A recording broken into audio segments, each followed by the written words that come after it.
ನಾವು ಕರ್ಮವನ್ನ ಮಾಡ್ತಾ ಎಲ್ಲ ಹುದ್ದೆಗಳಲ್ಲಿ ಇದ್ರೂ ಕೂಡ, ಎಷ್ಟು ಹೆಸರುವಾಸಿ ಆದ್ರೂ ಕೂಡ, ಏನ್ ಆದ್ರೂ ಕೂಡ ಈ ಲೌಕಿಕ ವ್ಯವಹಾರದಲ್ಲಿ ಹೇಗಿರ್ಬೇಕನ್ನುವಂಥದ್ದು ಆ ಕಮಲ ಹೂ ನಮಗ್ ಉಪದೇಶ ಮಾಡ್ತದೆ.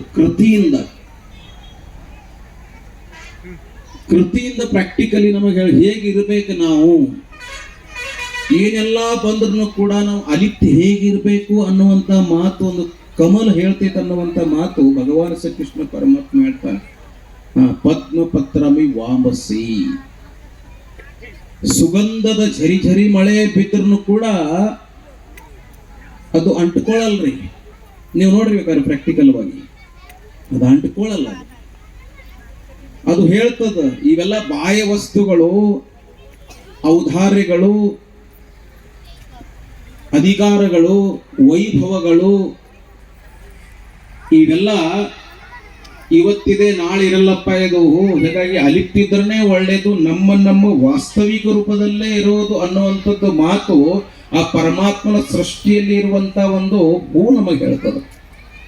ಆ ಹೂವಿನ ಹೆಸರು ಕಮಲು. ಅದೇ ತರ ಇದು ಕಮಲಾಪೂರು, ಅನೇಕ ಕಮಲ ಇರುವಂತ ಪೂರು ಇದು ಕಮಲಾಪೂರ್. ಆ ಕಮಲದಂತೆ ತಾವೆಲ್ಲ ಇದ್ದೀರಿ. ಇವತ್ತಿನ ವಿಚಾರಗಳನ್ನು ನೋಡಿದಾಗ ಸರ್ವಧರ್ಮದ ಗುರುಗಳು ಆಗಲಿ, ನಮ್ಮ ಪೂಜ್ಯ ಹವಾ ಮಲ್ಲಿನಾಥ ಸ್ವಾಮೀಜಿಯವರ ಒಂದು ಅಧ್ಯಕ್ಷತೆಯಲ್ಲಿ ಭವ್ಯವಾಗಿರುವಂತ ಕಾರ್ಯಕ್ರಮ ಇದು ನಡೀತಾ ಇದೆ. ನೋಡಿ, ಧರ್ಮದ ಮಾತುಗಳು ಮಾತಾಡೋದು ಕೂಡ ಕಠಿಣ ಇದೆ, ಯಥಾರ್ಥವಾಗಿ ಹೇಳೋದು ಕಠಿಣ ಇದೆ. ನಾವು ಮನಸ್ಸಿನಿಂದ ಏನೋ ಹೇಳಿದ್ದು ಅದಕ್ಕೆ ವಕ್ತವ್ಯ ಅಂತ ಹೇಳಲ್ಲ, ಯಥಾರ್ಥವಾಗಿ, ಯಥಾರ್ಥ ವಕ್ತ, ಅದಕ್ಕೆ ಆಪ್ತ ಅಂತ ಹೇಳ್ತಾರೆ. ಅದಕ್ಕೇನಂತ ಹೇಳ್ತಾರೆ? ಆಪ್ತ ವಚನ ಅಂತ ಹೇಳ್ತಾರೆ. ಅಂದ್ರೆ ಯಥಾರ್ಥವನ್ನೇ ಹೇಳೋದು, ಏನಿದೆ ಅಲ್ಲ ಅದೇ ಹೇಳೋದು. ಅದಕ್ಕೆ ಯಥಾರ್ಥ ವಕ್ತ ಅಂತ ಹೇಳ್ತಾರೆ.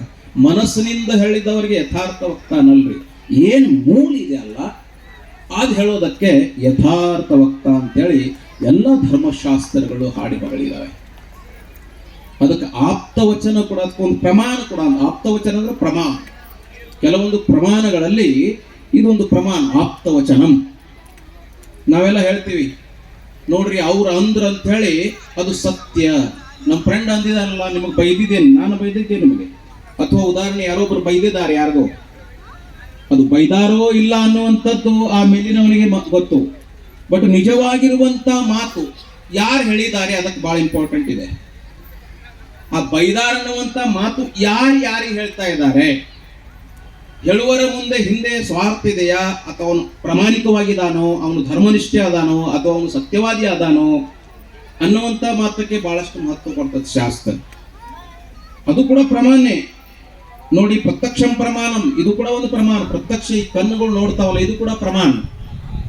ಅನುಮಾನ ಪ್ರಮಾಣ ಇದೆ ಒಂದು, ಆದ್ರೆ ಇದು ಶಬ್ದ ಪ್ರಮಾಣ ಇದೆ ಅಲ್ಲ, ಇದು ಆಪ್ತವಚನಕ್ಕೆ ಶಬ್ದ ಪ್ರಮಾಣ ಅಂತ ಹೇಳಿ ಕರೀತಾರೆ. ಅಂದ್ರೆ ಯಾರೋಪ ಹೇಳಿದ್ದಾರೆ ಅವನು ಬೈದಿದ್ದಾನಂತೆ, ಆಯ್ತಪ್ಪ ಬೈದಿದ್ದಾನೆ, ಖರೇನ ಸುಳ್ಳ ಅನ್ನೋದಕ್ಕೆ ಏನು ಯಾರು ಕೇಳಿದ್ದಾರೆ?